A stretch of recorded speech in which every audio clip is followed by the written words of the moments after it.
There I was, hot summer's eve.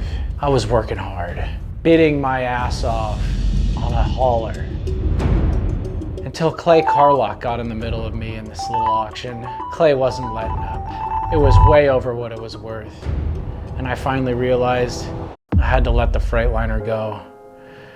So I did what anyone would do in that situation. I resorted to making a post about it and griping on Instagram. 12 hours later, there would be a DM and my prayers would be answered in a major way. And here it is! K100 Aerodyne Cab Over Race Hauler.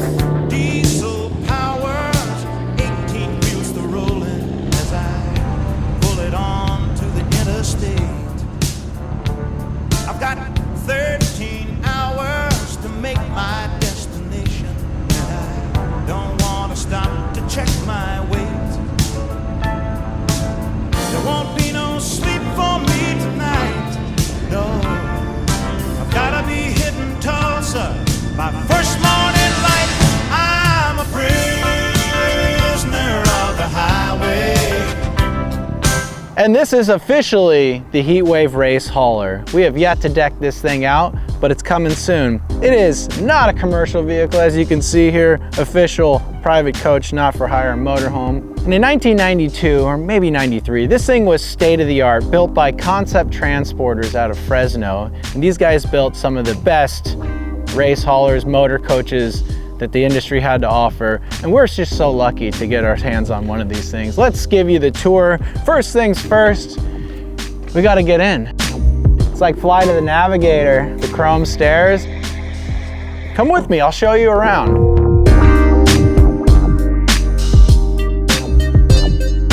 And then the box, this is where all the magic gets transported. You'll see we have a full hardwood deck with P-track. We have 2 levels, kind of a stacker configuration where we can transport 2 race cars in here at a time. Fluorescent light bulbs, full hospitality canopy that goes on the outside, which I'm never gonna set up. That's gonna take 2-3 hours to set up, so we're not gonna do that. We got a residential fuse box. Our winch set or something locks into there. I'm not even sure what that is yet. We've had some vehicles been in the hands of some prestigious people, but if they sign this, you gotta be a somebody, right? And now we're gonna take you into the lounge area. Follow me. And this is your full RV living quarters with a luxury suite. We got full like MDF, or melamine cabinets, and I don't even know what this is. It's a super nice heavy duty countertop. Look at these latches on all these drawers. Ooh, we got zip locks. But this is all official stuff. This is all stood the test of time already. We have ourselves a microwave. You want to cook yourselves we got a microwave. You want to cook yourself a chimichanga on the road. Sony CD player. We got inside speakers and outside speakers, and a Panasonic TV with an integrated VHS player. You know I'll be watching Terminator 2 on that later. Got plenty of cabinets. And the best part, here's our pass-through. Right into the sleeping area. So it's like you're on the road, you're like, oh, I need a snack, I need that chimichanga. Or maybe you want to visit with the homies back here. And we got a bathroom. We got a black toilet, like a very nice sink. Got a mirror, 2 mirrors, a coffee maker, which is nice to have in there when you need to multitask. And let's keep moving around this thing. Let's check out the cab.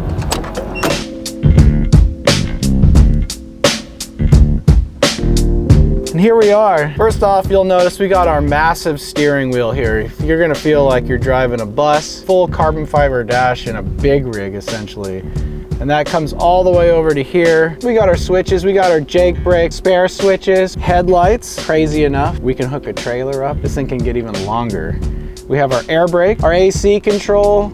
We have a cigarette lighter because we know we'd be smoking when we're driving these. And we have a Garmin GPS. It's This is like pre-cell phone stuff. Spot for your Mountain Dew here. Got our CB radio. Breaker 19 coming through in the Heatwave hauler. But just check out the interior on this, like how nice this actually is. We have a nice headliner and we have our backup camera. Look at that. You guys are used to your heads-up displays and infotainment centers. Look at this thing. We have our air controller for our airbags in the back. So that allows the tail end of this thing to dump down so we can get that lift gate as flat as possible. We got our horn lever here. Oh, and this is another cool feature that I just love about the old trucks and this cab over is these manual fans. Like, this is definitely pre-air conditioning shit. Hand crank windows player. Suspension not needed because we got air seats. Nothing feels more manly than driving a Kenworth cab over with a air splitted 9-speed. Just rolling through the gears, maxing out at about 55 miles an hour. Fully manual. Look how far apart my clutch and brake and gas are. Look how far away. Two fabulous, luxurious bunks back here. Invite the local lot lizards in. This is where the magic is happening. All right, now we're gonna show you what's going on outside. In compartment 1, we have our Sanyo mini split. This is a full residential AC heating unit. There's air quick releases everywhere, all over this thing. This thing has its own onboard air compressor. Look at the size of the vise on this thing. It has a hookup. That's a really cool feature that you just don't see. Look at that generator. We'll run a whole city off of this thing, I bet. Lift gate controls. It has a mag light. And the mag light still works. We got our lift gate control, which is actually the same handle. Sarah Connor lowered the T800 into the molten vat of lava in Terminator 2. That's our canopy. The one I'm not setting up. Interior batteries for the lounge. We have a hot water heater, 6 race jugs. We have a winch, which has its own little place to go, a little home. Fuel pump handle for the onboard race wheel. We got a creeper. We got a little pit stool, full jack. And that's it. That's really everything you need to support your racing endeavors. Like I said, Terminator 2, same thing.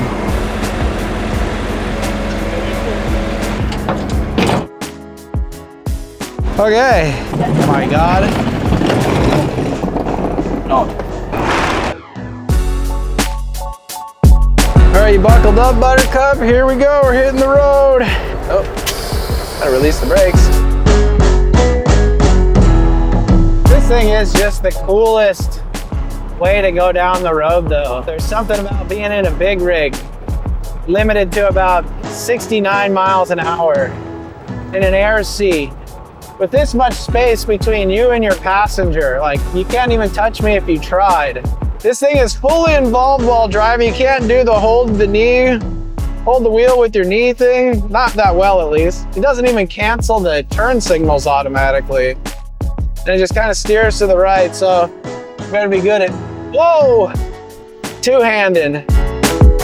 All good things must come to an end, and there's no such thing as a free ride, so get the hell out. Get out of here. Don't let the door hit you in the ass on the way out.